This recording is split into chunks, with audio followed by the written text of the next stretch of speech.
What's up, everybody? Welcome to another episode of the Cigars and Everything Else podcast, Yeah, episode 27. 27. Yes, sir. That's right. That's right. That's it. Episode 9 times 3. I ain't even gonna try for no athletes or nothing like that, man. I actually did. I actually looked up some athletes. So What we shout got? out to the legend, KC Jones. You know what I'm saying? Legend, ball player, coach, Eddie George, and quick shout out to baseball since we, you know what I'm saying, since we got it, we did him dirty last episode. David Ortiz, man, number 27. So shout I out ain't to mad him. at that. We get David Ortiz that, man. Of course, Eddie George and then Casey Jones, man. So it's all three of their episodes today, man. With that being said, my name is Jared. Denzel is with me here, the other voice, the co-host of the show. And Yes, sir. we're going to get into some cigar talk and a little bit of everything else. Let's Now, get it. I won't hold you. I'll jump into the stars of the show. And I'm actually quite excited to see who the stars will be today because I've been hearing Denzel got something in the stash for us today. Man, So I'm excited. I'm excited. because he prepared me for this, I went and did something that I was like, okay, let me go to the shop and pick out something that I've never really messed with. You know what I'm saying? So in the process of that, I tried one myself that I was kind of interested in because I always hear good things about this brand. And I just hadn't got around to it yet myself. Okay. And the other brand I hadn't heard about. I'll roll that out next week, and then you'll find out who that is. So you got to stay tuned for that. But this week, I'm going to be messing around with Partagas, the brand Ah, Partagas. nice, nice, nice, nice. Have you tried Partagas yet? I have not. I have not. That is one of those that have caught my eye a few times, but I always pass them up. Man, it's a beautiful band too. Beautiful Yeah. band. So I got the Partagas Cortado since 1865. I mean, sorry, 1845 Cortado version, whatever that is. Let me give you what I did find out. It was actually tough to find anything online, and I scanned. Really? Most Okay. everything I saw was like long paragraphs, and I was unwilling to search Here we just go. to find out a little bit that I wanted to know.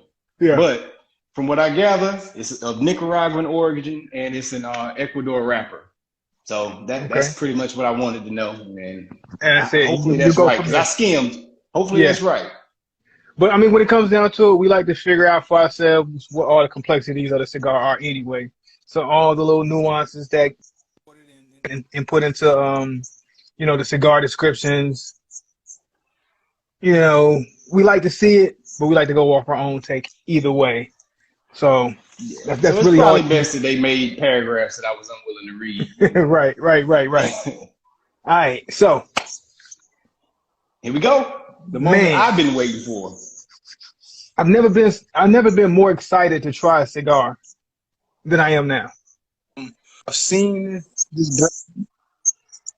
We've posted this brand a few times and never got a chance to actually pick them up, mainly because of price point. I was always unwilling to do it because of price point. So this week I broke my price point, willing to go over $20 for a cigar, and I actually grabbed two of them, and then game time Ooh, decided which one I wanted to go with. what you got? All right, give me a second. I need to reconnect my earbuds. Oh, you fell out. Don't know what happened. Say something again. Yeah. All right, you back in my headphones. All right, cool. We don't want the feedback. So I went and got some Winston Churchill Davidoff cigars. Two of them. I got a box press Nicaraguan, and I have the Late Hour. Both of these, one was 22, one was $20. So definitely well outside of my price point, my price range. I usually don't like to do over $15 for my most expensive cigar, unless we do a Cohiba episode like we did that one time. And even then, I think I still spent less than $20 if I'm not mistaken. Yeah, I think it But was I like always, 16, $18. yeah, I think it was like 18. But I always wanted to try Davidoff. They catch my eye from time to time. I read about them, and it's like, man, one of these days I want to pick one up and I want to try it. I want to try it. And this We've been week, talking about it for a while. Neither one of us. I pulled the card. I pulled the card, and I went with two, and made a game time decision of which one I should go with. I'm gonna go with the late hour today. You Late know how out. much I love box press, Nicaraguan wrappers, all of that good stuff, but the late hour seems like that's gonna be the one to smoke for the day. Okay, okay. Did you have any research on either one of those two? We can know I what did. type of wrapper we dealing with, the origin of the cigar. I did.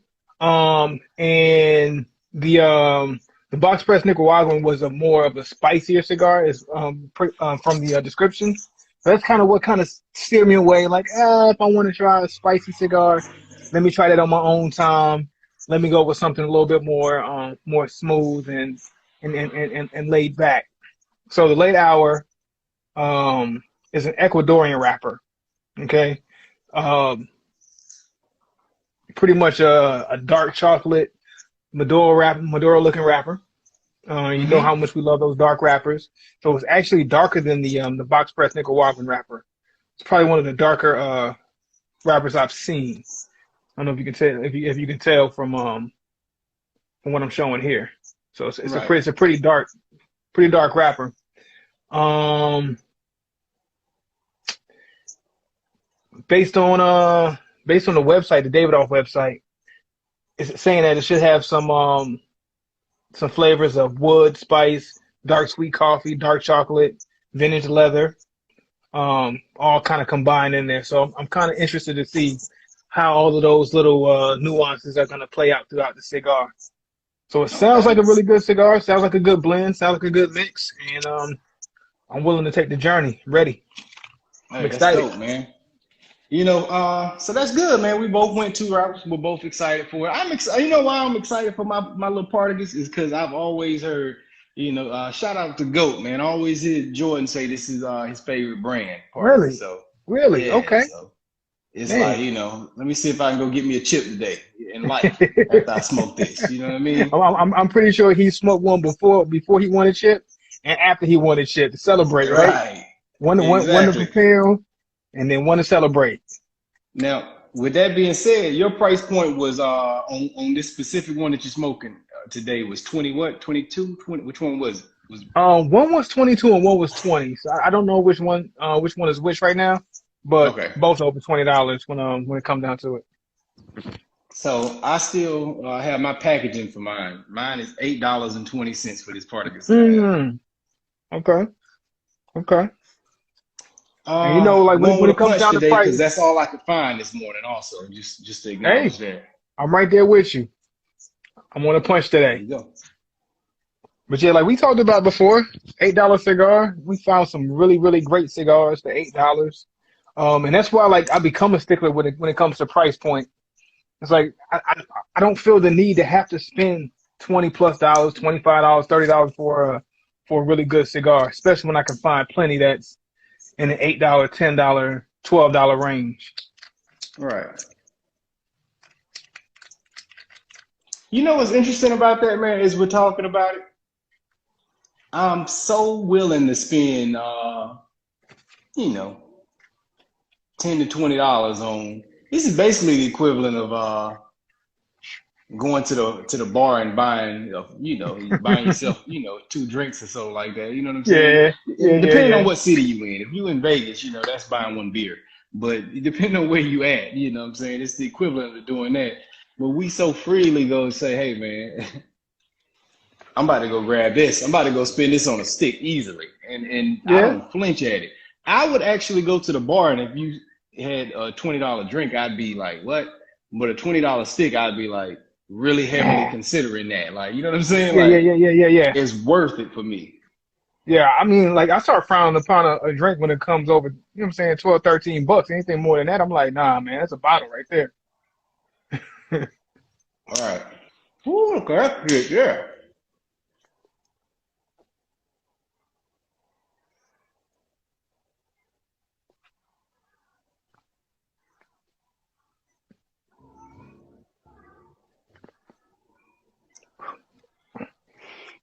And for those who are checking out the podcast only on audio and don't see the visuals, I'm using a nice cedar spill, dark fire cedar spill.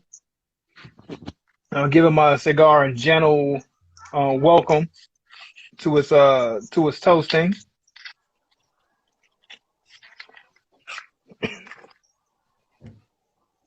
You know, we want to make sure we give it all the advantage possible. You know, you got a luxury brand cigar, you want to give it the luxury treatment, right? Mm-hmm. You know, you did pull out the spills. I noticed you doing it and didn't think nothing of it because I pulled my little cedar stick out and I lit that up with my match and went on by my Yeah. business. What'd you use to light the spill, by the way? I used the match. My man, Match, we on the match, same to page. spill, to cigar. You know what I'm saying? Keeping all natural all the way through, man.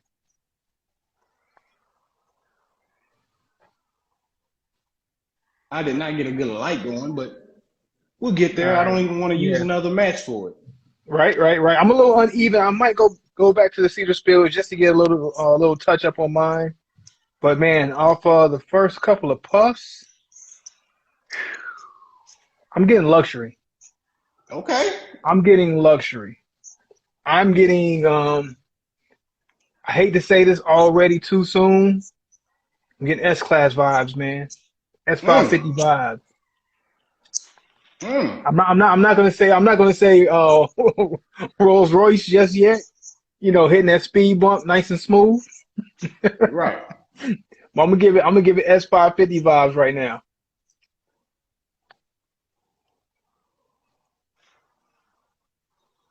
Already. Ooh, stop paying attention and got some finger on that.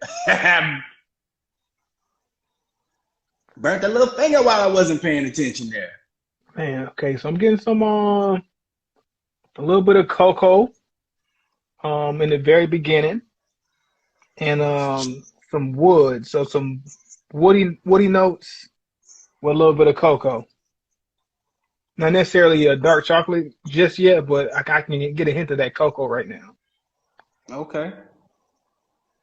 And we're already now for those listeners who tune in regularly, you know Denzel's a Mercedes guy. So for him to automatically put it at the height, the pinnacle of Mercedes line by saying it's a S550, you know, that's saying a lot right off the bat. We ain't gonna ease in and say, you know, right off the bat, I'm at an Audi A8 or something. We just gonna go straight to the Benz, like. But we're gonna go straight there. That's what I'm getting right now. That's just off of maybe 4 or 5 puffs. Like really smooth, really easy on the draw. And we talked about how a lot of cigars sometimes they'll just punch you in the mouth with some flavors, or they kind of just ease you into it, just kind of like really guarding all the flavors and just welcoming all to you, kind of like real smooth, kind of like that takeoff. And when Right. you press the gas, you're hitting 60, but you don't even know you're hitting 60. Right. It's that feeling as ushering you into that smoke. So Whew, maybe you like okay, maybe you in that Tesla, man. You just taking off real, I'm in a 0 to Tesla. 60 real smooth. Didn't even roar. Like the engine didn't roar. It just said, just Yeah, so vibrated. that's where I'm at right now. That's where I'm at right now. Nice and smooth, man. For Shout me out and to this Winston Spartacus, man, Churchill. this is most definitely always shout out to them, man. I gotta be up next on that. Now with this Partagas, man, I am my initial thoughts is this is most definitely a mild cigar right off the bat. Very Hmm. light, creamy smoke. Um, Okay. there's almost a fruitiness to it, Mm.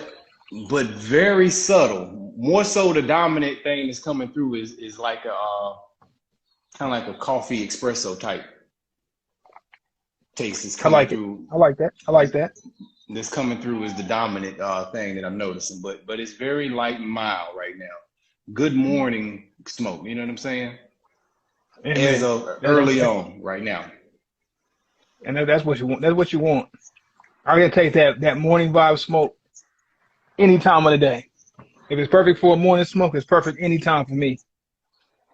Yeah, yeah, man. And for those that don't know, I'm out here in Atlanta, so it's been smoldering hot lately. So this is This is good for the weather right now. You know what I'm saying? This is a good smoke, man. It's something that don't make me feel overwhelmed in this heat that I'm smoking in right now for Well, y'all. y'all getting a hot one right now.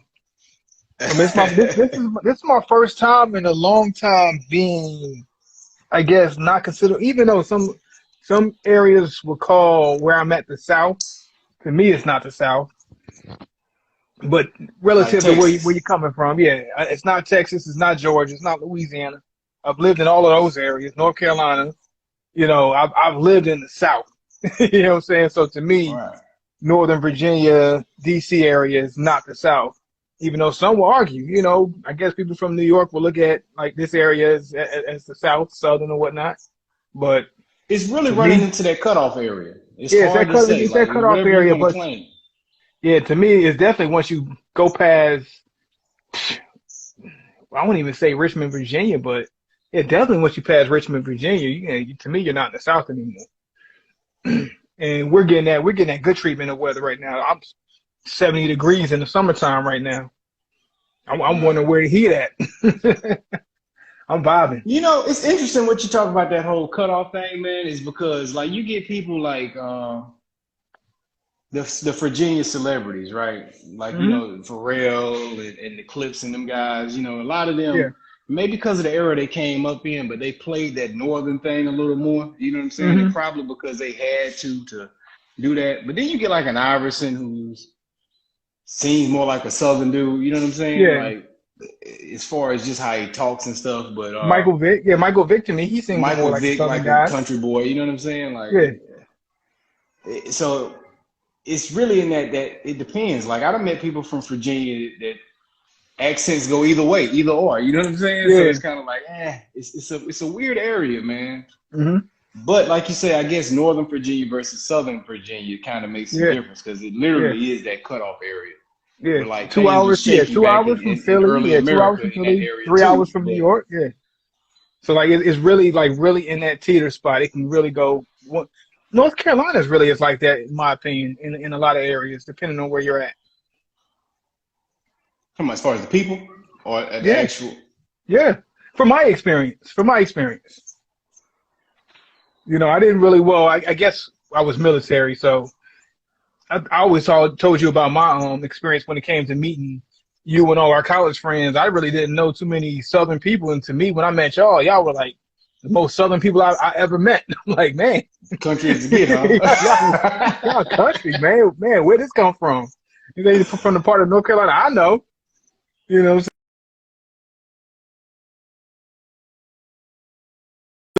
but yeah, so Because but that to me, and I guess that's the difference in our experience, man. Because to hmm. me, we weren't that bad. Like you know what I'm saying? But You probably looked I at me met like, what are you worse. You know what talking I'm about? saying? I thought we weren't that bad. I met worse. Like we were the educated ones, so we won't. You know what I'm saying? Like She's like, man, all these accents, man, y'all are killing me. But nah, shoot, who knew, man? I probably developed my own by now at this point too. nah, you not that bad, man. You still talk the exact same way. All right, all right. I like to embrace the South, man. Like I claim it. I claim it. I definitely don't shy away from it. You know what I mean? I've spent, like I said, a good amount of my time between Texas, Louisiana, North Carolina, Georgia, all down the southern states, man. So I embrace it. I ain't got nothing but love to it. Man, South put in a lot of work to get to that point, though. You know what I'm Hmm. saying? It won't always that where you could just go around saying you know once upon a time you had to they ain't look at you the same way. You know Yeah, what I'm saying? Like, you but have to either claim up top, Midwest even, or West Coast. If all of not, those we got more mhm, respect. You know what I'm saying? But yeah, yeah, for sure. eventually, you know, the culture. Eventually, we got our turn. You know what I'm saying? Where Yeah, people start to respect the culture, so respect the shoot. food, respect the lingo and everything Well, else, the after music. 2005, until that really happened. Yeah, yeah. It took the music taking off, and then everything else followed. You know, Yeah, like I remember even in the before 2010s. You know, probably even up to 2010. Like people kind of looking at me, dang, you say the word y'all, like you know what I'm saying? I'm like, y'all ain't universal, like. And now yeah. it's universal. It's Like you'll universal. hear It's somebody from universal. another country use the word y'all at this point in time. Like, but Yeah, just 10 years ago, people was like, boy, y'all really talk like you really talk like that. Y'all say words like y'all, like y'all. stuff. I can't even not say y'all right now as I'm trying to do an impression of somebody else because Yeah, it's so ingrained in me. But like yeah. ain't and y'all and stuff like that, that's what it It's is. certain Southern vernacular has become, universal language now. Yeah. As to I'll where, never forget, saying like 20, in 2010, 2011, a dude from LA told me, man, you talk how I text. I'll never forget he told me that, man. And I was just like, you talk how I text. you talk how I text. He was in shock, like, listening to me Yeah. talk. And I'm like, not even the countryest guy somebody to come across. Like, you know what I mean? But like, he was just amazed because I'm cutting my words short and stuff like hmm that. So where he would add a ing, it's just in Yeah, and that's naturally. normal. You know what I mean? Yeah. Yeah. And now more so than before, it's natural vernacular now. I haven't been judged in years, man. hmm In hmm years. Because now it's become a badge of honor in a sense. Yeah. You I mean, see people from other you'll even see regions it. trying to You'll emulate even what see we do. You'll see it in other regions. You'll see it in professional settings. Like it, it's become a way of life now. Like it's been accepted. It's been appreciated. It's just normal. Like I said, normal vernacular now. Only because that work that the South has put in to say, nah, we're a mainstay. Now we have Yeah. something to offer. It's and people have drawn themselves to the South, connected themselves to the South, reconnected themselves to the South. I have to say Yeah. that for sure, Say because even thinking reconnected about because truth be told, Southern culture is American culture. Truth be it told, you is, know what I it mean, is like even and like especially for both my Black people, grandfathers, especially for Black people, it's yeah, Southern both my culture is Black grandfathers culture is Southern culture. Like, who had moved to Michigan, yeah, they're both from Alabama, both of them. Like from my yeah. mom's side and my father's side, they both migrated up to Michigan, but you trace them back to their parents and their parents' parents. All their families from Alabama on both All the sides. Midwest people come from Mississippi, Alabama. Like hmm everybody ran from Mississippi, Alabama, and shot up north. And when Oh I say yeah, north, I mean Midwest north. yeah. That Michigan, Chicago. Michigan, I mean the Michigan, Illinois area. hmm Chicago mainly. But Yeah. I don't say Chicago mainly. Show Detroit some love, man. Come on. no. I mean when I said Michigan, I gave y'all the whole state. But if I said Illinois, I didn't show Illinois love. I said mainly Chicago. Like they didn't go to this. Maybe they did. Maybe they went to the suburbs of Chicago. I don't know, but I don't ever hear nobody claiming that. Like, hmm hmm But now, like I said, like definitely reconnecting. Like I always recognized that I had roots in southern regions, you know. So I always embraced it, and I embrace it more now. And it's like raising my kids in the South. You know, they have connections to it.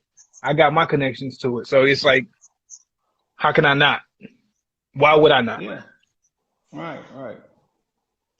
Yeah, man. Most definitely, man. Most definitely. Hey, man. I am enjoying my Partagas, man. You Yeah, know, yeah, I am enjoying it, man. But this is mild. This is mild. So if this might not be for all y'all. If y'all want to get punched in the back of your palate, this ain't gonna be beating your palate up. You know what I'm saying? But hmm it's gonna be it's easy gonna on get you. It's you. gonna be a nice, relaxed, almost meditative experience. Something you can just kind Okay, of get you right for game time. get you right for game time, man. I can go out and put up 63 right now, man, against Boston. You headed to the garden, man. About to drop 50 on the boys. Yeah, in my black sneakers. You know what I'm saying? Like I can do it. Like all my white and red and black sneakers, man. Gold chain on. But yeah, man. Same note with your particles, man. I'm really enjoying this Davidoff The Late Hour. Um, I thought I was gonna start getting some spice at one point, but it kind of flashed and left. Like after I got past the first couple puffs, flavors really started coming rushing in. I started getting some pepper, and I was like, "Oh man, here it comes, here it comes." But then it just kind of dialed out, and it got back to that real smooth. Just like it really feels like I'm smoking. I don't know if it's just me and my psyche, just knowing what Davidoff stands for and what I've always looked at it when I go to the humidors and I see it kind of set off to the side in their own little display area and just looking nice and like, hey, grab me, but I don't know if you're ready for it. If that's just in my psyche. But man, I'm really enjoying this, man. I'm really enjoying it. Maybach music. That's why. Smoking that Maybach right now, you know. Check this burn out right here. This is for any of y'all that tune in, man. Y'all check it out, man. This cigar got a pretty good burn going here. See how nice and even that is? Good stick. You know me, man. I'm gonna blame that on you though, D. To be honest with you. I ain't doing too bad. Hey, you've seen some of my bad burns. This ain't nowhere close to my bad burns. Nowhere near what you capable of. And speaking of this episode right here, it very well may end up being with all the people who normally tune in through Spotify and those other places. You might be able to see this time, man. Eventually, we gonna stop being lazy and we gonna start adding that because we got the video, we got access to it. We just don't post it. And when I say we, I mean. So eventually it's gonna get done, y'all. You know what I'm saying? We gotta get to it. We gotta get to it for sure, man. For sure. Like it's not a difficult addition. Yeah, bring. So I think the show going forward. Like it's good to see these cigars. Yeah, just see the light process. And just taking in that full totality of, you know, the cigar experience. You know what I mean? Yeah. And as we're speaking on it, you can see what third exactly where we are within the cigar. You know what I'm saying? Versus us having to try to communicate with you. You know, so that's coming. You can also see our expression throughout the time we smoking to know if we lying to you or not about what we think about the cigar. You know, because going back to y'all would watch some of them videos from some of them other experiences that we had. You know, from the Gurkha episode, it was all on your face, man. You didn't even have to tell me nothing. I already knew what you were thinking about it. Yeah. Yeah, man. So speaking of expressions and displeasures with certain things, right? Mm-hmm. Yeah. Recently had an experience with fast food restaurants again. Don't know why I keep eating fast food. I keep trying to tell myself I'm gonna slow down, but these restaurants just keep coming up with new things for me to try, and I have to try it. I'm a sucker for it. You know, I see it, given the opportunity, I'm sucked right in just with the rest of them. You know, likewise, ditto. You know what I'm saying? They pull us in. You know, you send me something about Bojangles' new chicken sandwich, and haven't tried that one yet, but as soon as I get to an area where there's a Bojangles, I'm definitely gonna grab one. But these restaurants keep throwing out these new things to try. How do you feel about restaurants, mainly fast food restaurants, some sit-down restaurants too, going into other sectors of consumer sectors? Mm-hmm. Like Arby's going into the hamburger world. You know, they're mainly known for the roast beef sandwiches, wraps and gyros, and curly fries, right? They recently added the crinkle fries to their thing. I don't know anybody who does crinkle fries, but they added new fries to it. Mm-hmm. They added a hamburger. We've seen Taco Bell add wings to their menu. Have no idea what wings got to do with tacos. Everybody and their mama after Popeyes came out with their chicken sandwich said we got to have the chicken sandwich like Popeyes and KFC. It's got to be in the bag with the, you know what I'm saying, and the sauce to go with it and all of that stuff. Everybody's been doing it. You can't even say KFC, Popeyes, and Chick-fil-A, because KFC really should have had a serious sandwich sooner. Like they should have. I mean, your Kentucky Fried had them littles, chicken littles.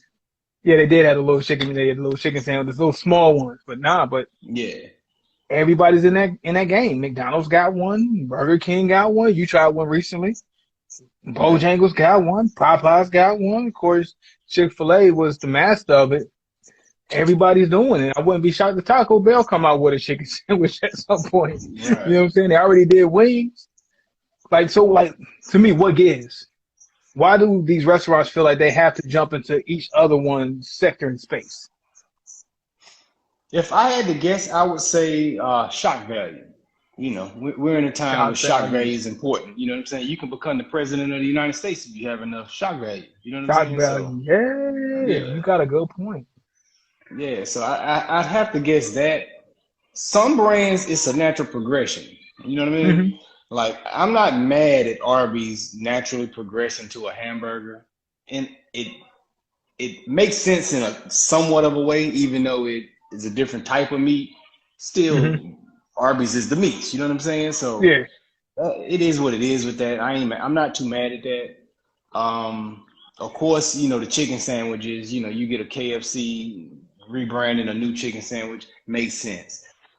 Bojangles dropping a new chicken sandwich, it makes sense because Bojangles always had like a grilled Cajun chicken sandwich, but they didn't Hmm. go crispy.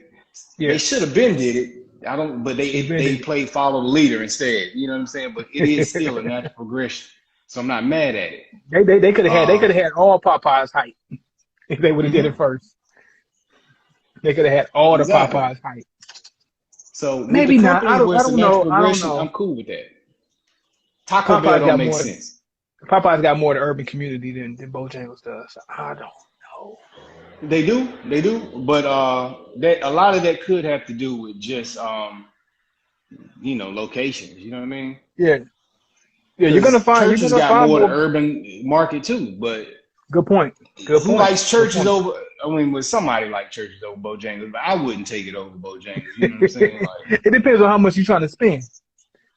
If I want a 10 piece for I five bet ninety their prices nine, ain't cheap no more. I ain't been in a while, but I bet their you know what prices ain't cheap. they might not be, but if they not, I'm pretty sure everybody in the hood hot about that. You used to be able Oh to get yeah, a man. 10 piece for 5.99 easy.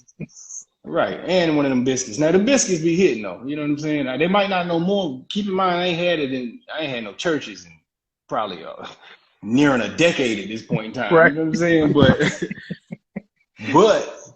that chicken was really big and really greasy. Yeah. You know, don't get me wrong, it hit the spot, but I'd have been just as happy with a Mrs. Winters than with a churches. You know what I mean? Like, Churches, yeah. Yeah. They right there to me. If you right there. Mrs. Winter's uh, churches. Popeyes. I like Popeyes like anybody else, but I'm gonna go on a limb and say they overrated. Mm. They not worth the headache. You They're not willing to worth the stand on headache, and that? you can't You willing not to go to stand on that? Popeyes and get a headache. Say Mm. what? Now I say you willing to stand on that one?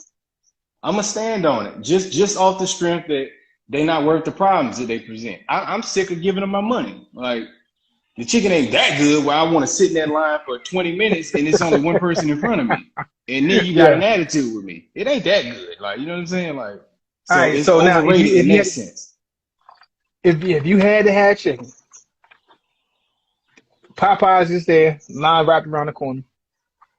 KFC across the street. Where you going? You gonna wait in that Popeyes, line? man. You gonna go Popeyes. wait? You gonna go wait in that line? Put up with that headache, right? Yeah, man. But KFC is a headache too. They treat you like crap too. They do. And all them how many seasons did the Colonel used to have back in I the day? can't remember 17 or something? all the spices, all the spices. I don't know all the spices. I don't Colonel even got think all they the got spices. them no more. That chicken don't hit. That chicken is not as good as it used to be. Yeah.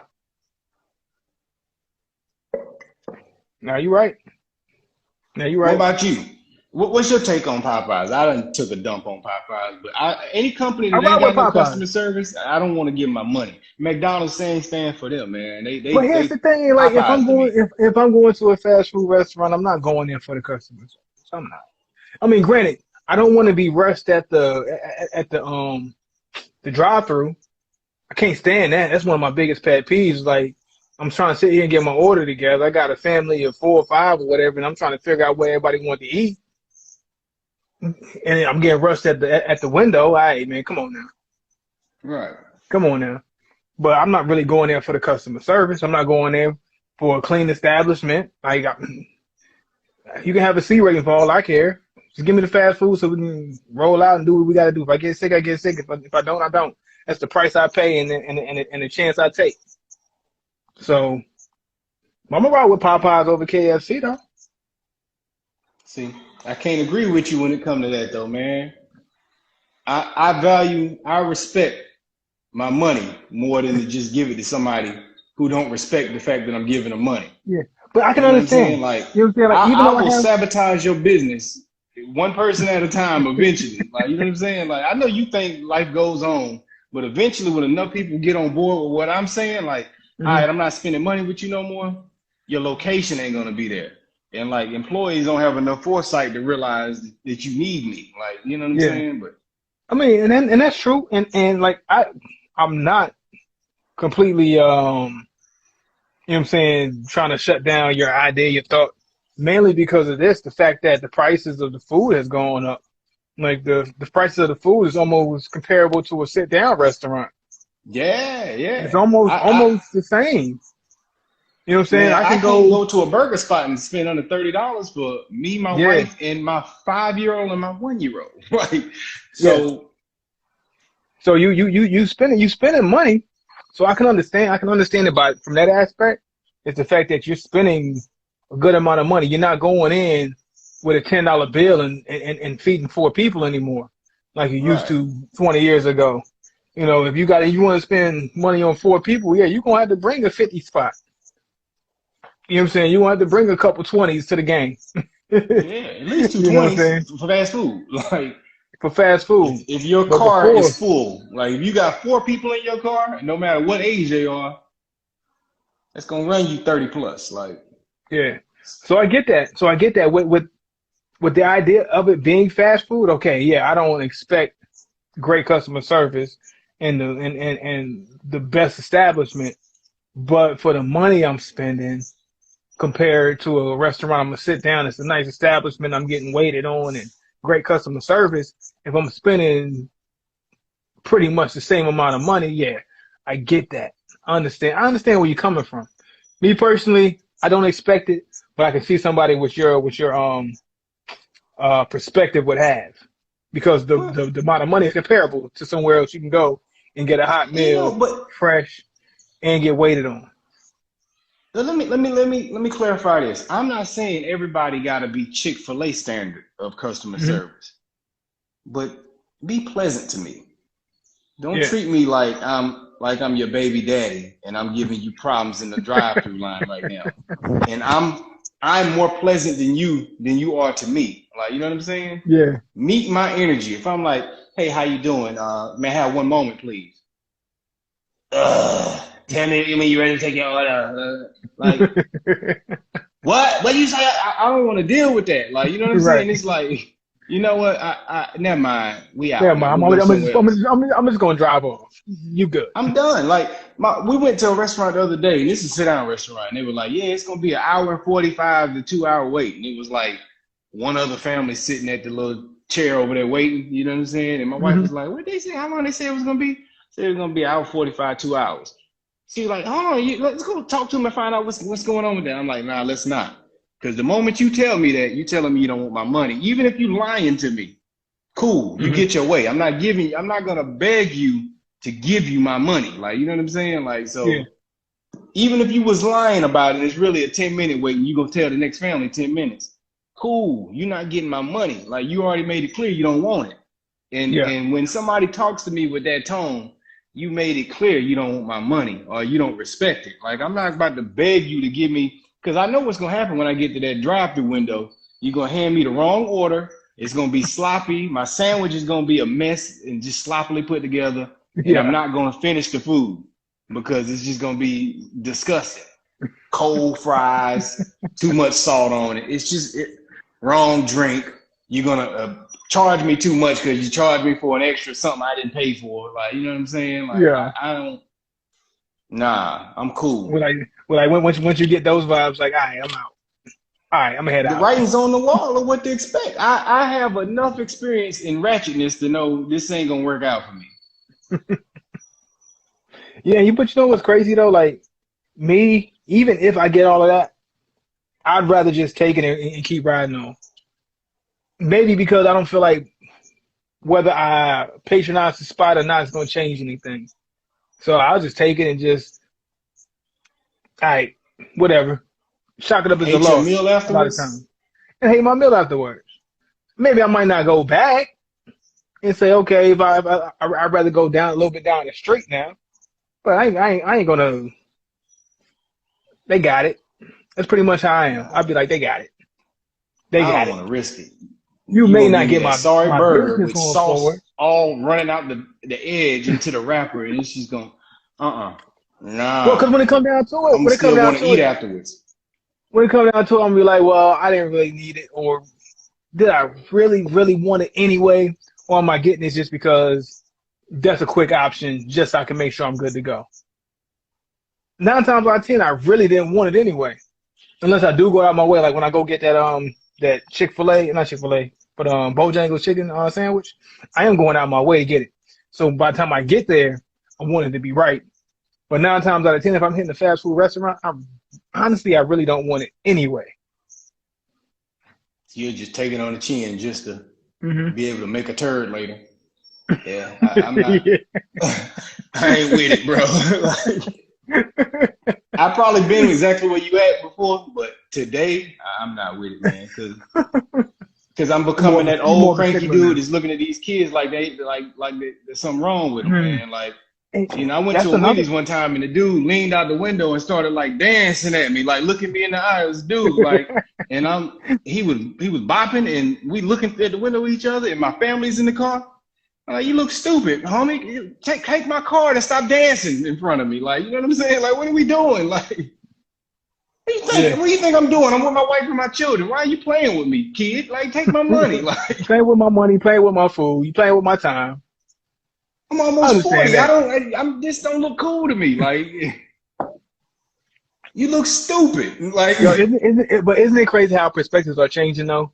Like you mentioned, like, hey, I'm almost 40. Yeah, as we get to that point, it's like, man, our perspectives are changing. Not saying that I don't think I was ever that dumb young teenager or young 20-something who did something like that. You know, I worked in professional environments. For the longest, I was working at Marriott. I was suit and tie every day. But it's crazy how our perspectives are changing now versus how these kids are nowadays. And I wonder if that's how we were looked at at some point, even though I don't ever think that we were to that extreme on the macro sense. You know, of course, you got some, we had ignorant people during our time who just whatever, didn't take life serious. But at the same time, I really feel it was more than not. Even us in those small jobs, even me. I see you burn. Trying to show it off a little bit. Even when I worked at Family Dollar, man, like I still took that professionalism to a degree. Like, you know, this is a job. I'm making money. I'm on the clock. I'm gonna be as professional as possible still. I don't see that nowadays, man. And I'm kind of wonder. I wonder how these generations, as we keep going on in these menial jobs, quote unquote, how these kids are taking it. You know, when you were 18, 19, and we were coming up, and you had to take whatever kind of menial job you had to take to get by, we was in it. You remember I turned down a whole trip when our whole crew from college went down to Miami for a $6 15-hour job, a $6 15-cent job, because that was my responsibility. Now I'm gonna be at Family Dollar still, instead of cutting out on the job and going down to Miami and go hang out with my boys while we living it up while we college kids. You know what I'm saying? You made that decision at what, like 19, 20 or something like that? Had it been 19 or 20 years old, yeah. Making $6.15 an hour. I was like, nah, man, I gotta go. I gotta help unload this truck and, you know what I'm saying, get on this cash register and stock these goods. You know what I'm saying? Yeah, while y'all go to spring break in Miami with our NFL friend. Yeah, that's the decision you made. It's very mature and responsible. It sounds ridiculous today, but it was extreme. It goes to a test of your character at the time as a young man. Like, Now, if I go back, me being who I am now, and I probably would. I probably think I would have changed that decision. Going back, hindsight 2020 now, but that's just how serious we took things back in the day. You know, I don't think that the younger generation do the same thing. I'm not seeing it that much. I don't know if you see anything different, or if you're even plugged into that space, into that realm. But man, it's kind of nerve wracking to me about that. well, my wife always references the culture shift in how people view jobs since the pandemic occurred, and how a lot of Yeah, people now realize that jobs don't have your best interest, and it's better to be an entrepreneur and build stuff on your own. And people yeah, don't want to work for people, and they just being locked up in home let a lot of people realize that they missing out on time at home with loved ones and family, and that they that's true. appreciate having that. That's true. So I think there was a shift that's been taking place in how people view jobs that really took place on a large scale when the pandemic hit, and Hmm. it ain't been no looking back ever since. So I think that's how a lot of people are taking it. Don't get me wrong, even prior to that, I think kids was kind of looking at jobs as forget this job, this ain't nothing. But Hmm. I think it really took off on a mainstream scale afterwards, man. They just Yeah, don't respect it. And I in a sense, I can't be mad at it because I know how little some companies respect their employees. yeah, yeah, So yeah, they're yeah. getting But paid see, back. you know, but I don't look at it like that. I don't look at it as the job or them worried about whether the job got my back, but it's about building something within you as the individual.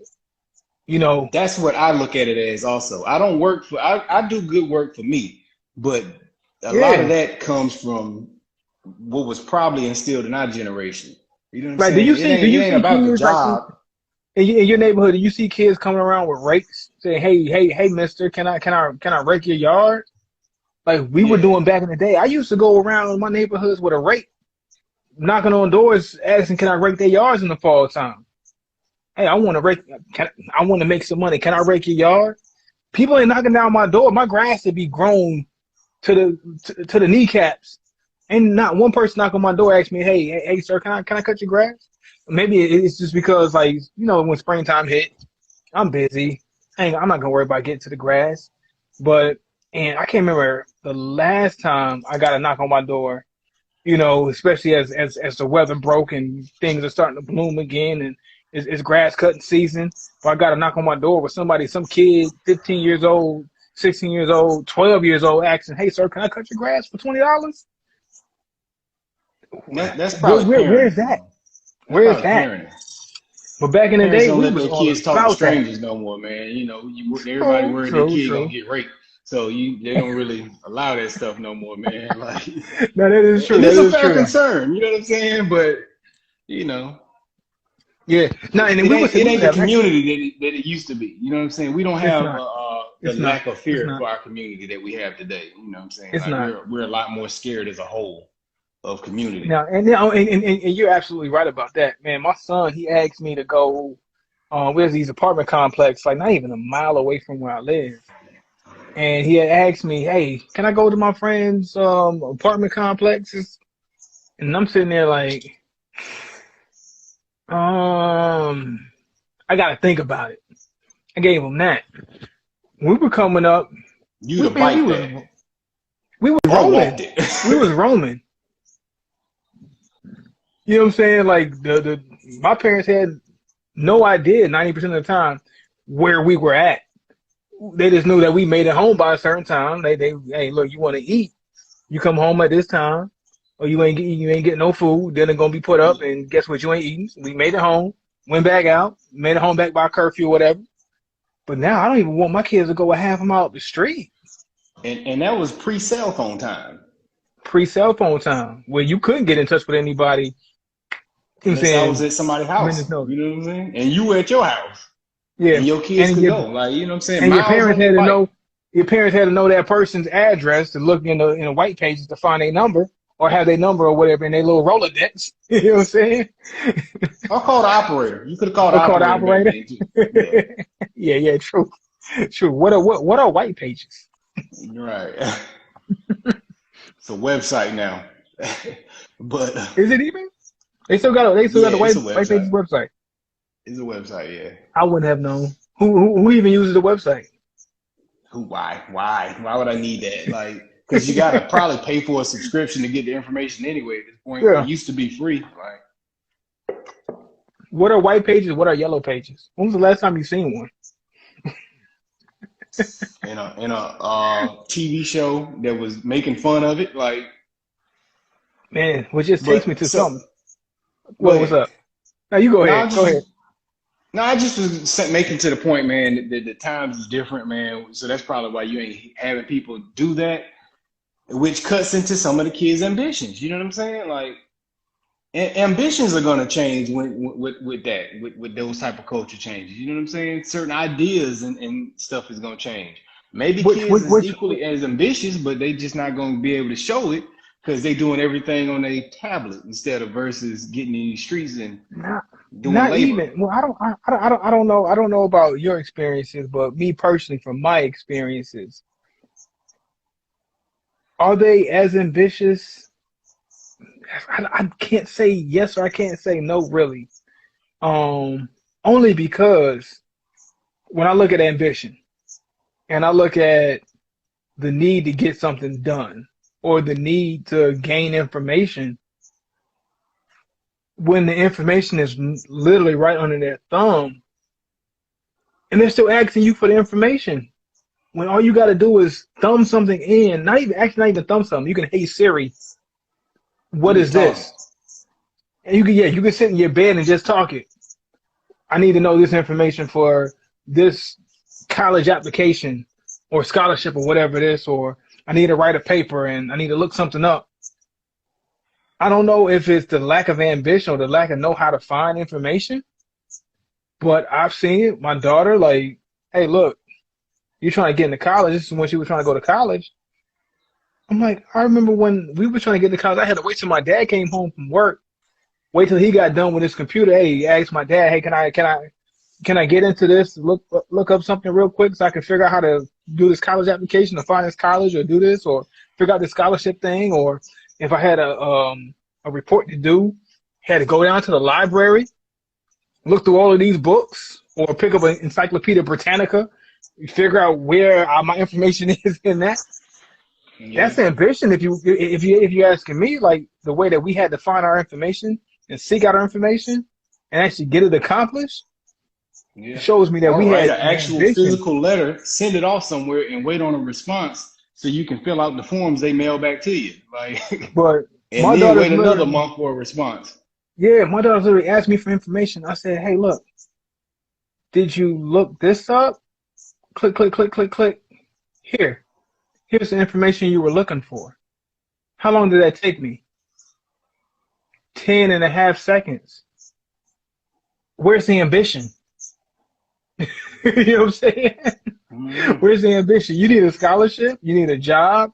You need a college application. You need to know this. You need to know that. You need to complete this report.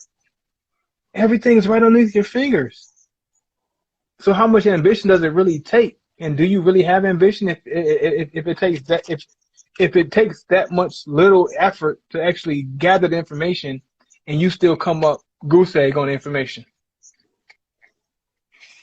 Well, Where's it's the interesting, ambition? man. You got me pondering to try to figure out what it is because I have a tough time wanting to believe that humans are that much different, but maybe it's the circumstances. I mean, like, you look at it from this point of view. We're all slowly elevating our children's experiences. You know what I'm Hmm. saying? Like, where it's getting a little bit better, like, than with how we all may have grown up. You know what I mean? So, like, our kids are slowly becoming like the little rich kids that are helpless. Even though we might not look at ourselves and say, "Oh, we're all these wealthy people," but our kids are now behaving like little wealthy kids that when we was kids, you looked at as brats and they just don't know how to do stuff. You know what I mean? But Hmm. like,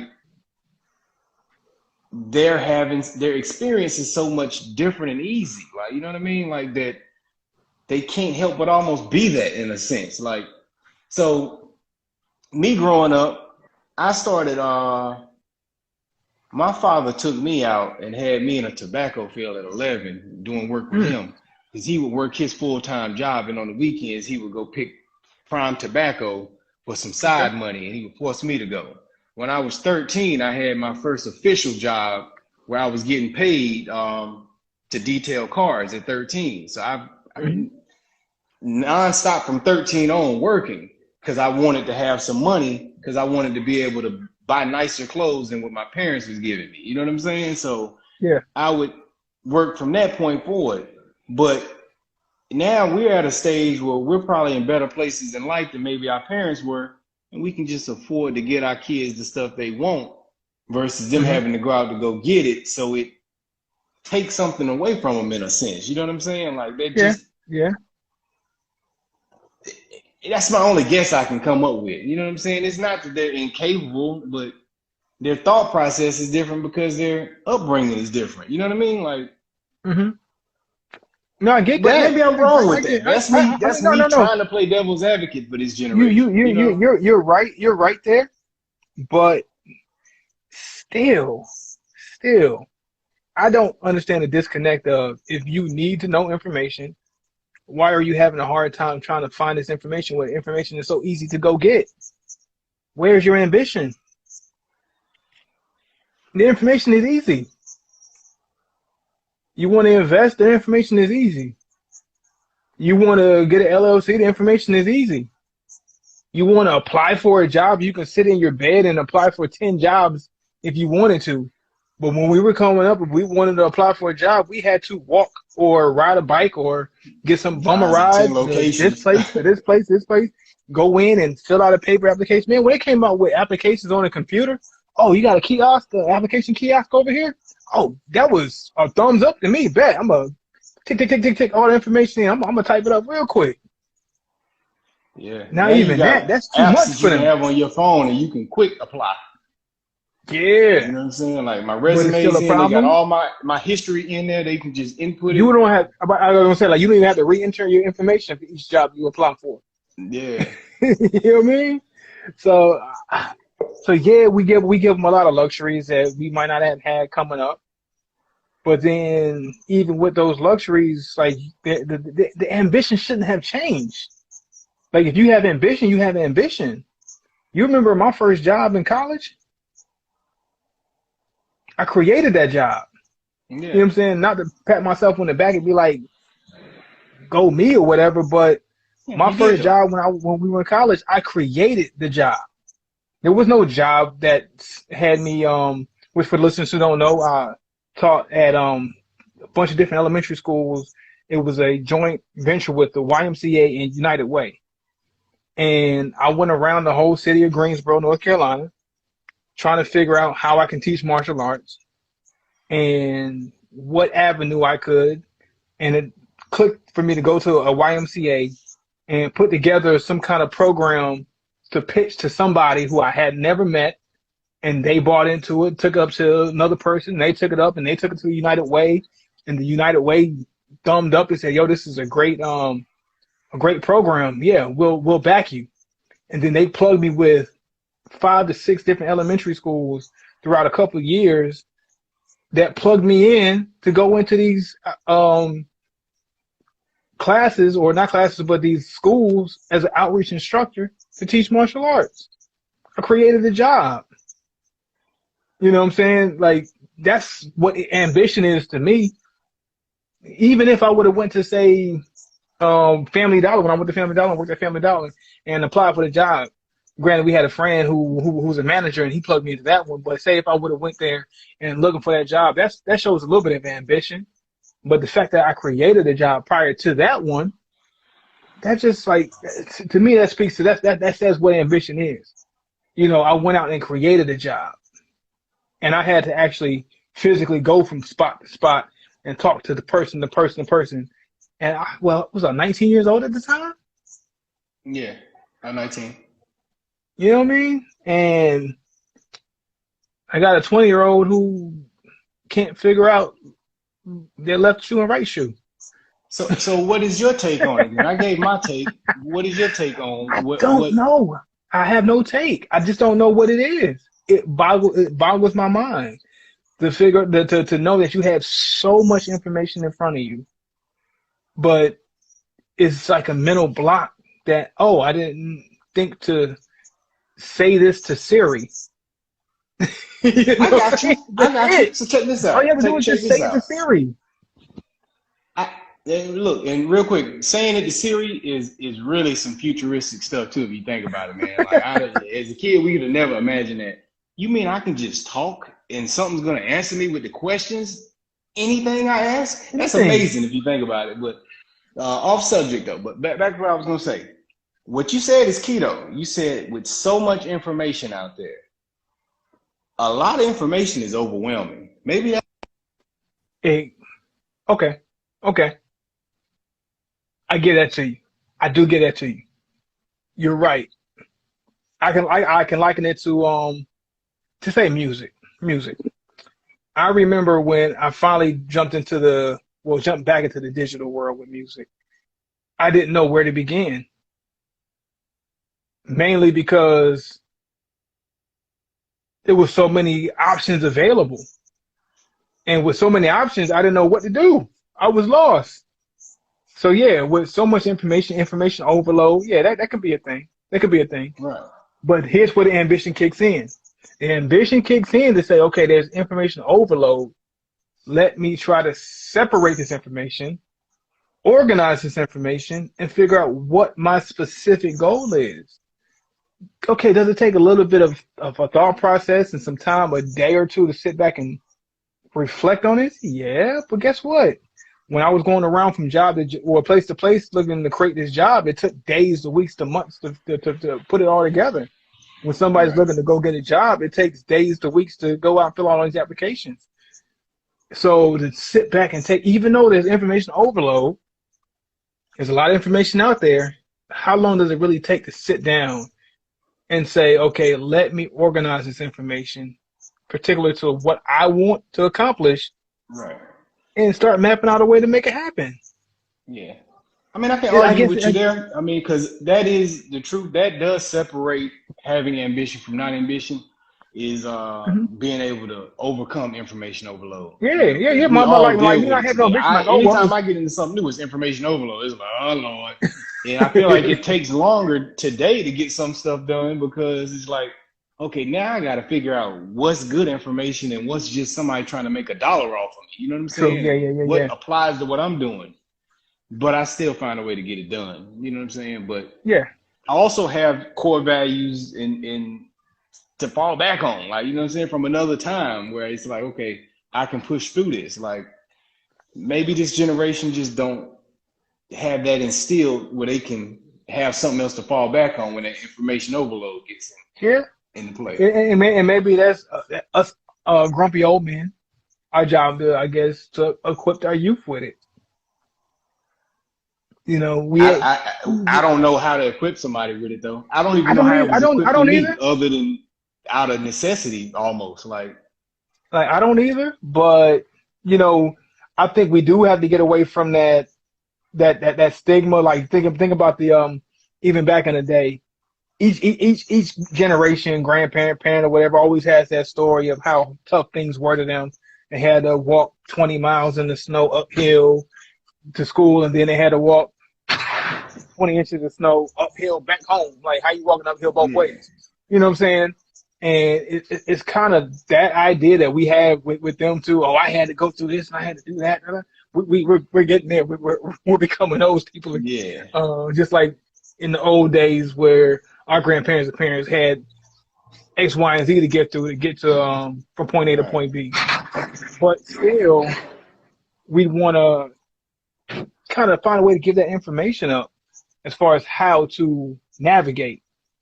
You know, okay, we had to navigate this way. And it is our responsibility, in the sense, to give our youth that idea of how to navigate. It is. But we'd have to figure that out ourselves, and we'd have to have some ambition in and of ourselves to help our youth out, especially those youth that we are closely connected to, you know. Yeah. Well, It those does take a stories are little bit going to working on end it. too, by the way. That you were saying those stories about how hard I had it before. But are they? But are they? I Do you think they mean, will? somebody always be able to say your technology is better than my technology, but I mean, like Yeah. Yeah, yeah, at yeah, a yeah. point, it's like, okay, y'all all BSing right now. This really ain't hard. Like, you know what I'm You saying? know what I'm Ain't saying? none of No, y'all but out look, here but look, sweating. You know what I'm but saying? check Like, this out. But check this out. Just like I said, man, when I was going to school, I had to wait till my dad came home to get access to his computer. And then when I got access to his computer, we had to have the dial up. And then the dial up took forever. But then you got to think before me, he didn't have no dial up. He ain't had no internet. yeah. So now, okay, now you got But you internet in your teeter hand. between two generations though. You got to experience a little bit of what he had along with a little bit of technology. Hmm. You still had to go to the library. That was still part of your Yeah. story. You still had to go to where you wanted to actually go physically and get some stuff but yeah, done hands on. but it's not gonna stop, man. Like it's not gonna stop because like my kids are gonna be able to say to their kids and their grandkids, well, you can just think of something and it just pops in your head. Whatever kind of chips they might have, I don't know how the world's gonna end up Yeah, yeah, yeah. 50 I years from had to use my now. thumb. I had to talk to I had Siri and you could think it. I had to say, "Hey Siri." You ain't even gotta say, "Hey Siri," no more. Yeah. But that's why I say Who it's knows? reaching a point where everybody's just gonna be full of it at this point if they try to say the Yeah, next generation I got used to better. have to get in a Tesla and autopilot drive myself over here. Now you can transport yourself. Come on, man. Right. I had to touch the autopilot button. You don't even have to touch it no more. Like I don't want to hear it. You know what I'm saying? Going forward, like my children's generation forward, they don't get to play that card no more. You know what I'm saying? Yeah, that's Because the what you say now. technology is Hey, elevated look, enough. Well, the physical that's aspect what you is say really now. gone from things. My grandfather, your grandfather could have said the same thing about their kids, Yeah, and and they then would be now look right at to. you. And my parents will be right to say it about me, but my kids won't be right to say it about their kids, man. It's just I'm watching where the technology going. And you don't get to play that hand. Now I'm the last. We're the last generation to get to play that hand. It's getting simple now. Like you know what I'm saying? Like simple to the point where even the generation, my great grandchildren even be like, "But come on, Dad, you really ain't have it that bad. That ain't that bad." Like they'll be looking at them like, Yeah. "Come on, really, really?" Like it is what it is. How much easier can it get? That's the crazy It thing. it will get a lot easier, but it won't How be. much? But even then, that won't deny that it was still easy. You know what I'm saying? Like, Yeah. but I mean, I'm with you as far as the teaching the kids the ambition thing, and it's gonna be a tough battle to figure out how to get them there. But Hmm. I look at myself, and a lot of my ambition came from just admiring my father and my grandfather's work ethic from the outside. I don't Yeah. know what was physically put within me much as Yeah. just watching them and saying, But you know what? I want I'm to I want scared. to be a hard worker too. Like, you know what I'm You saying? you That you was you it. you you mentioned that, and that's another thing that scares me is because I'm the same way with you. Like I wish I witnessed my mother, my father, my grandparents, and their work ethic, and I modeled my work ethic after their work ethic. Hmm. Now, so now if I model my work ethic after their work ethic, that means I developed their work ethic. Yeah. I'm nervous about my kids' work ethic, But I don't but know if it's I within your created an control. example. Yeah, but the thing is, I created an example of work ethic based off Yeah. of the work ethic that was an example to me. Right. I've had a work ethic, you know, from my oldest child to my youngest child that they've seen, especially my oldest, Yeah. seen me work 3 jobs at Right. a fairly older age. You've seen me work 3 jobs. You've seen me transition from this sector of the world to the military. And Right. then now my younger kids are seeing me work in the military and the kind of work ethic I have to be moderately successful in the military. Right. So I know I'm showing them work ethic, but I'm nervous if they're gonna pick that up. You know what I'm saying? Well, I do. I know exactly what you mean, and I think our parents probably was nervous too. You know what I mean? Hmm. Because to them, they like probably just see saw us playing games and chilling. You know what I'm saying? Yeah. But Yeah. when it was time for us to work, we got busy. Like my Mm-hmm. dad used to joke, right, and call me the king when he would come home. He was like, "Look at you laying up in on that bed like the king." Oh, you can't. Yeah. But with that Yeah. being said, I got busy when it was time to work, and Mm-hmm. everybody respect. No, nobody question how I got down when I did my jobs. You know what I'm saying? Mm-hmm. And my father has even at a point in my adulthood told me he was proud of the man I became and whatnot. So Yeah. eventually I got there, even if the parent couldn't see it. You know what I mean? So Mm-hmm. it hopefully the same can be said for this generation of Yeah. children that And, and, eventually and they'll and you know say what? You know what's crazy? You those know what's kids crazy? got there. I was worried, but they got there because their work ethic will be applied differently than our work ethic has been Yeah. applied because it'll be a Yeah. different way that they're working.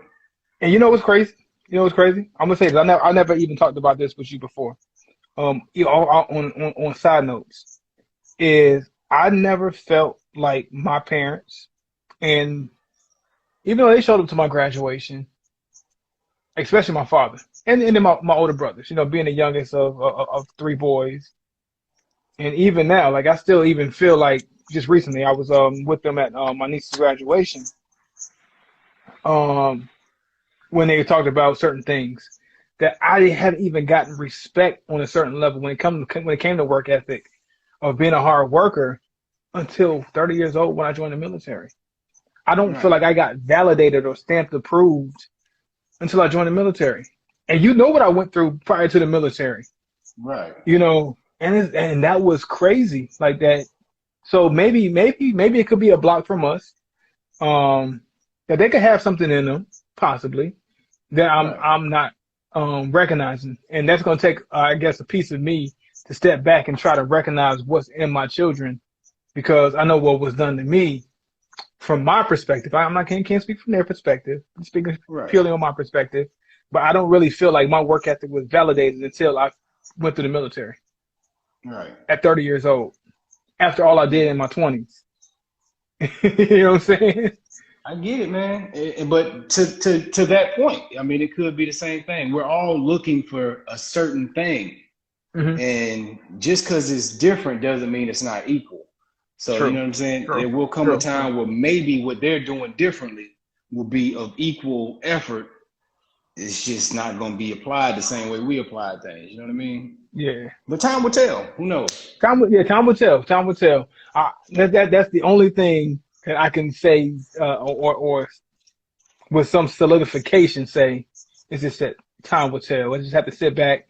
One, make sure I'm cognizant of my viewpoint, and that I'm not looking at this with a certain lens of how like I felt like I was being looked at under different lenses, and say, okay, based on the construct of today, our modern era, Mm-hmm. what does work ethic look like today? Today, Because yeah. it's going to look different than what work ethic looked like in 1920. It's going to look Right, different from what work ethic looked like in 1950. It's going to look different from what work ethic looked like in 1990.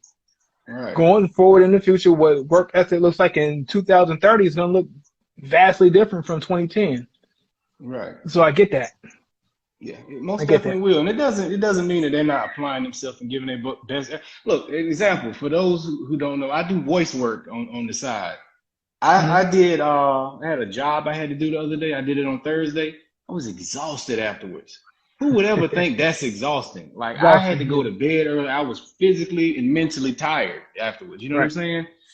I worked hard, but look at the job. I'm talking. I'm just reading lines. You know what I'm saying? So like I would have prior to that moment, I'd have looked at anybody to just talk about like if Denzel Washington come out how hard of a worker he is. I'm like, okay, Denzel, whatever. Like, you know what I'm You're saying? acting. But but after the experience, it's like, okay, I get it. You know what I'm saying? Yeah. You know, it It, can it, it take took some it took the it took some mental toll. It effort. can take some out of you. So Yeah. work Yeah. Yeah. Yeah. Yeah. looks different. You know what I'm saying on different Work scales, but the effort work is looks still the different. effort. Is it's because it doesn't look like what it looked like for us doesn't mean it's not work. Doesn't Right, mean that it doesn't take effort to or it's an exhaustive effort.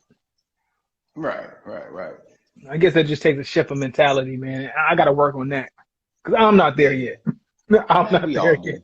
We all do. But with experience, life experience, man, we'll eventually get there. And if we don't, good luck to the All right. next generation Hey, still, so man. real quick, quick shift of gears before we end this podcast, this episode 27. Right. Um, I need your take because I said we was gonna revisit this on the last one, based on the NBA Final Series and how things played out. I hope y'all catch the visual on this.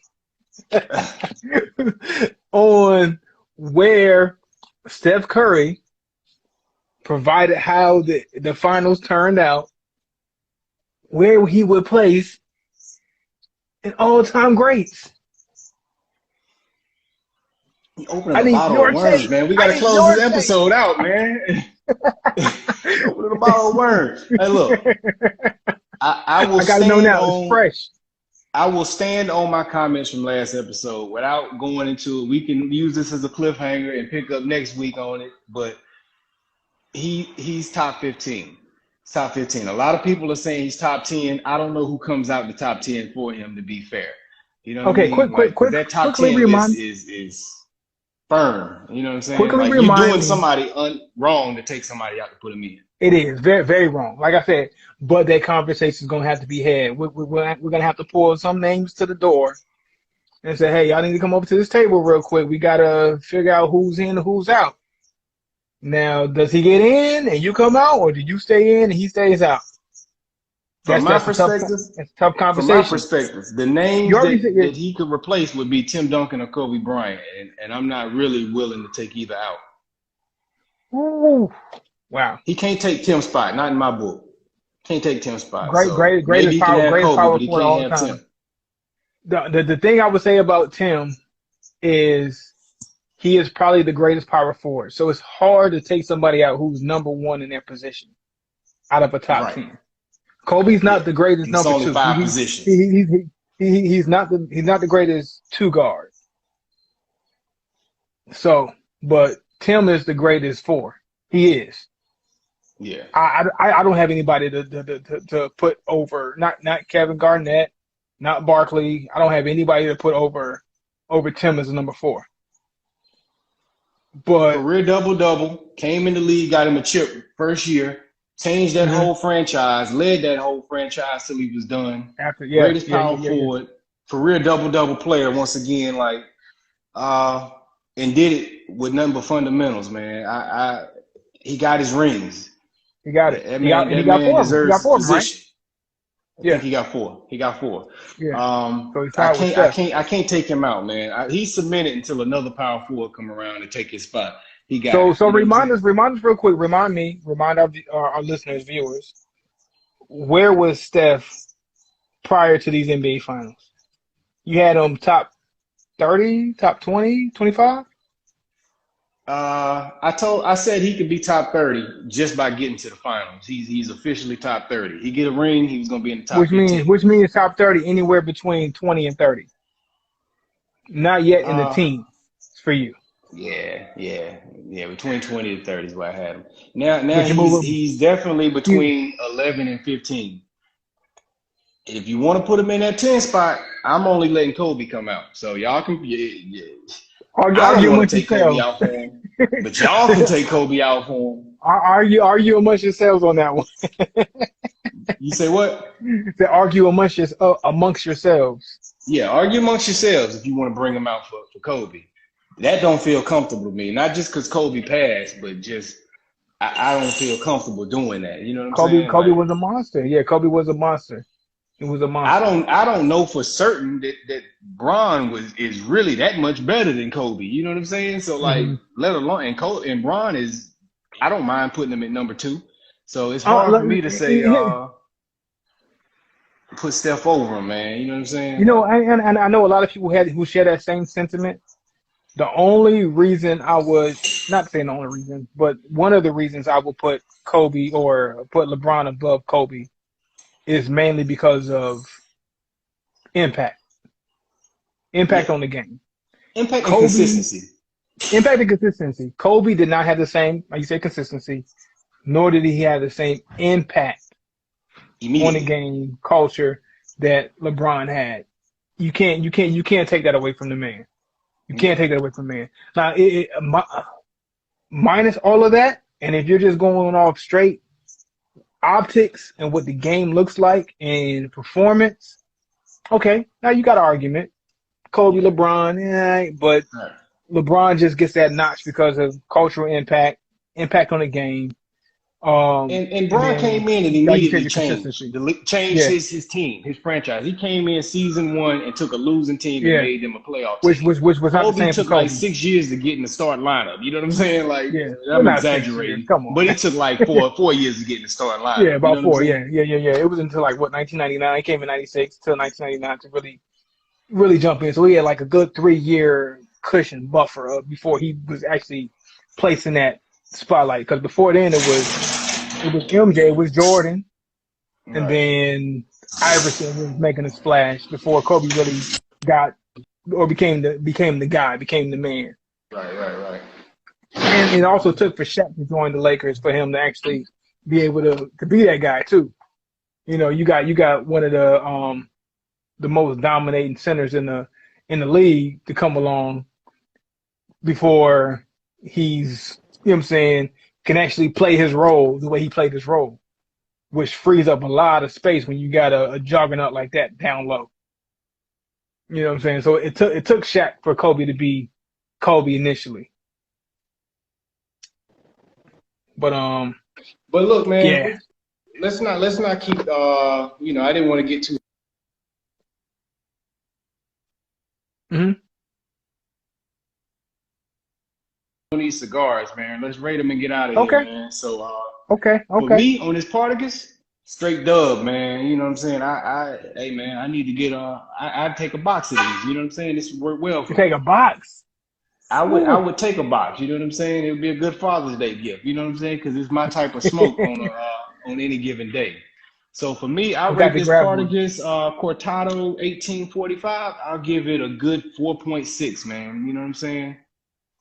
This ain't gonna be Wow. a smoke for everybody, but for my Wow. style and what I'm into, this is a definite go. I will return to it. And for our consistent listeners, they know a 4.6 is it's up That's there. 1 out of 5. Of course, we rated out of 5. There's been very few cigars who's made it one anywhere in the fours. Very Right. few, and even less that's made it past 4.5 into that top tier. Now we talk Right. about top tier.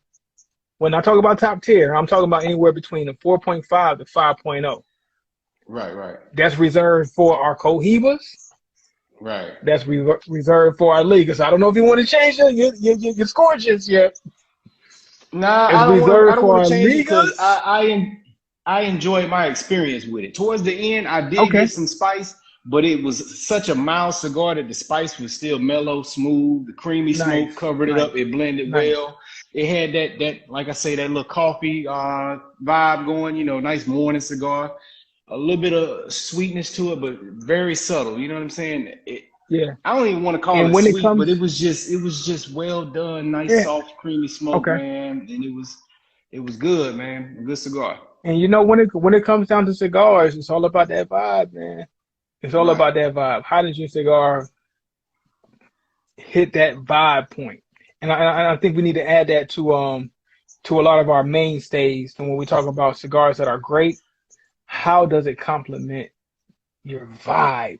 Because that's why we do it. You know what I'm saying? Right. That's why we smoke cigars. That's very Right. important.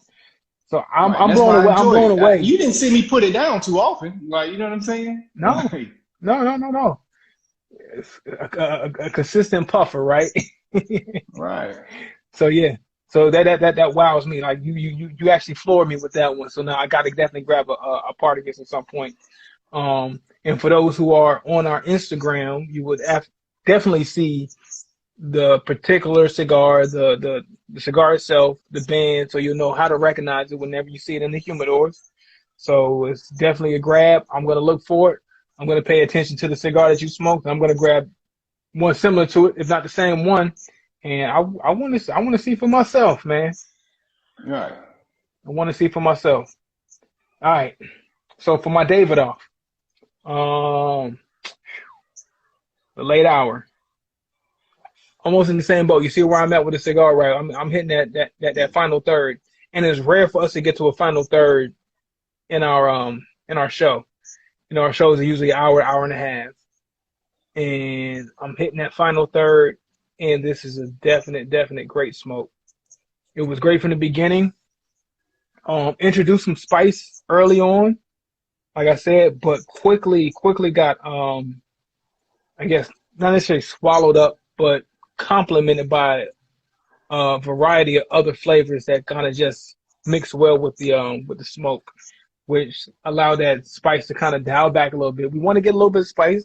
I think all cigar smokers enjoy just a little bit of spice, just enough to let you know, hey, I'm smoking a cigar.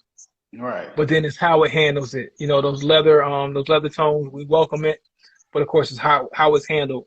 And then all the other complexities that come along with it is what makes the cigar to me.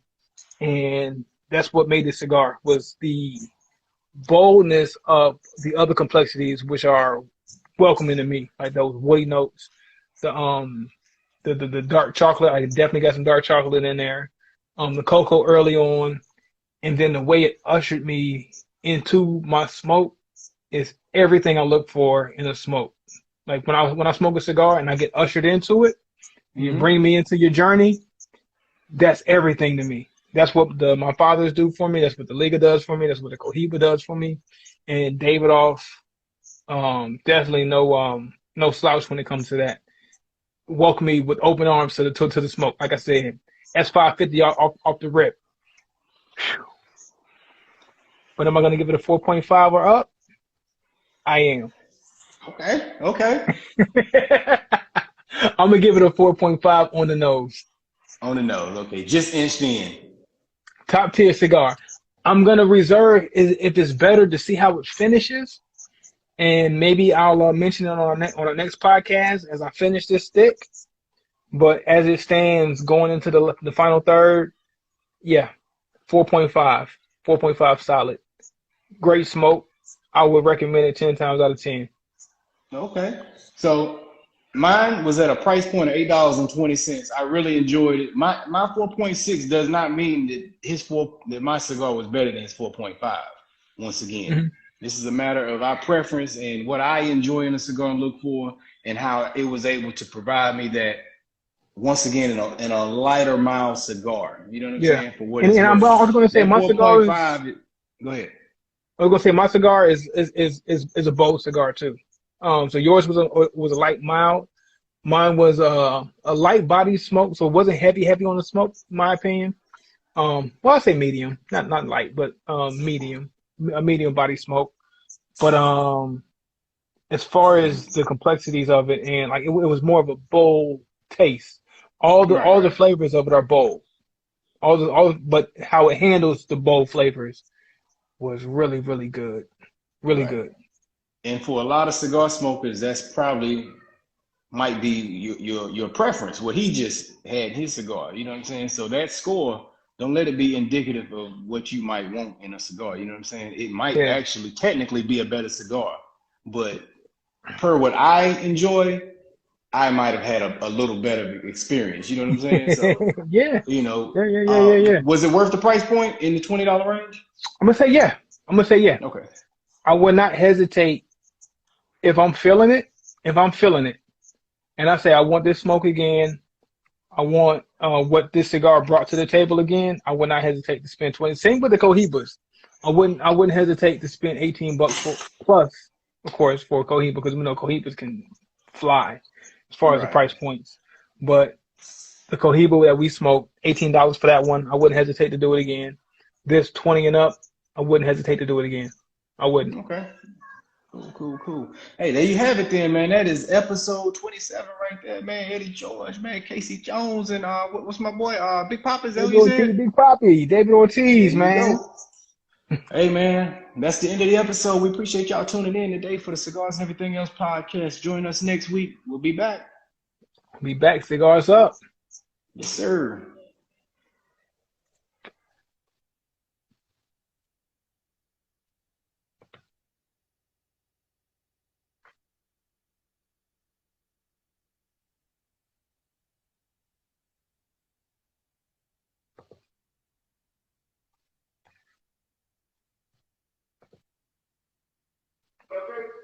Yo, yo.